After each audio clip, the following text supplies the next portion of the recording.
వ్యవస్థ మళ్ళీ పునరుద్ధరించడమే అని చెప్పి కూడా ఈ సందర్భంగా చెప్తా ఉన్నా. మైక్ ఇంకెక్కడన్నా అక్కడ వికలాంగుడు. నా పేరు నరసింహారావు, దివ్యాంగ రక్ష ఫౌండేషన్ అధ్యక్షుడిని. నేను 2019కి ముందు చిన్న మాట చెప్తాను.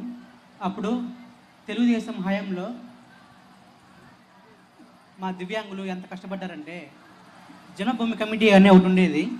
వాళ్ళు డబ్బు రూపంలో కానీ లేదనుకో వాళ్ళ మనుషులు అయితే మాత్రమే పనిచేసేవాళ్ళు, పెన్షన్లు ఇచ్చేవాళ్ళు.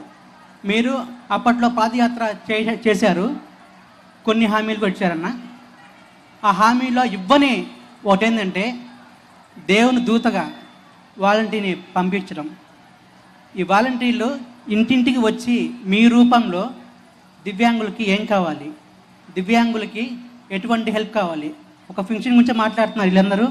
కానీ ఫంక్షన్ వాళ్ళు మాత్రమే కాదు, సదరన్ సర్టిఫికేట్ అయినా సరే, ఆధార్ కార్డు అయినా సరే, ప్రతి ఒక్కటి వచ్చి మేము కాళ్ళు బయట పెట్టకుండా చూసుకునే వాళ్ళన్నా.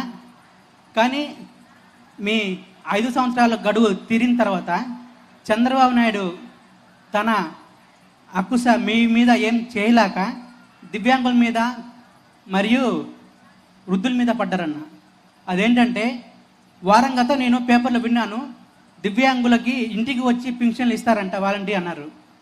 తర్వాత 2వ తారీఖు 3 చూస్తే మళ్ళీ ఇవ్వనన్నారు. అదేందని చూస్తే చంద్రబాబు నాయుడు కొందరితోటి మళ్ళీ పిటిషన్ వేయించి పింఛన్ అయితే ఉందో అక్కడికే వెళ్ళాలి, ఈ వాలంటీర్స్ అయితే ఉన్నారో మీ దూతగా వెళ్ళి ఎలక్షన్ క్యాంపింగ్ చేస్తున్నారు కాబట్టి ఇది ఆపించేయమని పిటిషన్ వేశారంట.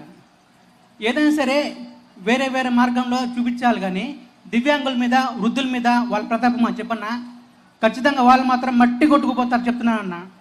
ఇంకోటి ఏంటంటే నేను కల్లారా చూశాను, ఒక వృద్ధురాలు ఫంక్షన్కి వెళ్ళలేక వేరే వాళ్ళ దగ్గర కాల్ చేస్తే 5ంటికి వెళ్ళి ఆ పంచాయతీ ఆఫీస్ మూసేస్తున్నారన్న. ఎందుకు మూసేశారని అడిగితే పొద్దున 10ంటికి రమ్మన్నారు. వృద్ధురాలు 70 ఏళ్ళు 80 ఏళ్ళు ఉంటుంది. ఇవి చూసారన్న ఎండ ఎలా బయట మండిపోతుందో, ఆ ఎండలో కూడా ఎవరు సహాయం లేకుండా కుంటుకుంటూ 10 నుంచి 11 గంటల వరకు గంట టైం పట్టింది. ఆ గంటలో వెళ్ళి కూర్చొని పైన చెట్టు లేదు, కూర్చోవడానికి ఎటువంటి అడుక్కోలేదు, ఎండలో 11:30 వరకు కూర్చొని ఫంక్షన్ అందుకోకుండానే పడిపోతే మేము వెళ్ళి సంఘం తరపున వెళ్ళి ఆటోలో హాస్పిటల్ చూపించాము. డీహైడ్రేట్ వల్ల ఆమె పడిపోయిందని చెప్పి విన్నారు. ఈ కారణం ఎవరు అని చెప్పన్నా, జగన్మోహన్ రెడ్డి గారా, చంద్రబాబు నాయుడు గారా? మీరందరూ గమనించాలి ఒకసారి. ఎవరు ఎన్ని కుతంత్రాలు పడినా సరే మనం మాత్రం మళ్ళీ జగన్మోహన్ రెడ్డి గారిని అన్నని గెలిపించుకోవాలి. ఖచ్చితంగా వాలంటీర్ వ్యవస్థ మళ్ళీ రావాలి. రావాలొద్దా? జై జగన్, జై జగన్.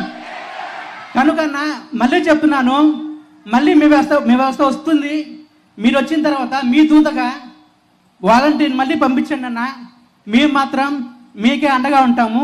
నెక్స్ట్ సీఎం కానే కాదు, వాలంటీర్ పంపిస్తే మాత్రం రాబోయే 10 సంవత్సరాలన్నా 20 సంవత్సరాలన్నా మీరే సీఎం అన్నా ఉంటాము. చంద్రబాబు తన మనుషుల చేత వాలంటీర్ల పెన్షన్లు ఆపేసిన తర్వాత 33 మంది అవ్వాతాతలు ఇప్పటికే చనిపోయారు. ఈ ఉసురు తగలక తప్పదు అని మీరందరూ కూడా అంటున్నారు. నెక్స్ట్ అమ్మా మాట్లాడు.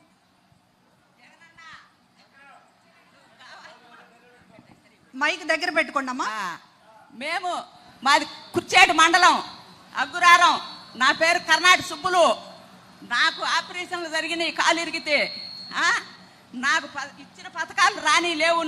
నేను అన్నీ పొందిన 3,40,000 నాకు చెందినాయి. ఇప్పుడు ఈ ఏం చేసిన మేలు ఎన్నడూ మరవలేము. పట్టుకో.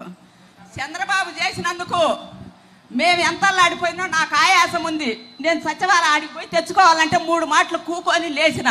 నాతోట ఒక తిక్క పిల్ల వస్తుంటే ఆ పిల్ల దీన్నే తట్టుకొని పడి ముక్కు పగిలి నెత్తన మొత్తం గారేరుకు అడిగి పోయారు. ఎమ్మటే ఇచ్చిర్రు పింఛన్ ఆయమ్మని చూసి. నువ్వు చేసిన మేలు ఎప్పుడు నేను మరువను. నాకు అందిన పథకం గుండబోపులు పింఛన్ వస్తుంది. నాకు 45 ఏళ్ళు వచ్చింది. నేను పొదుపులో ఉండా లీడర్గా నాకు చెందుతున్నాయి. నాకు రైతు భరోసా చెందింది. నాకు నువ్వు వేసిన అదేది పథకం చెందింది.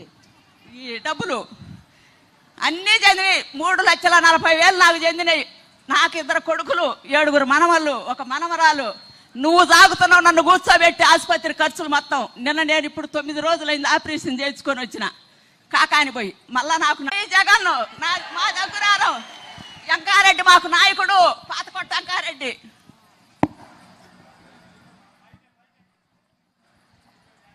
థ్యాంక్ యూ అమ్మా. నా మాట్లాడు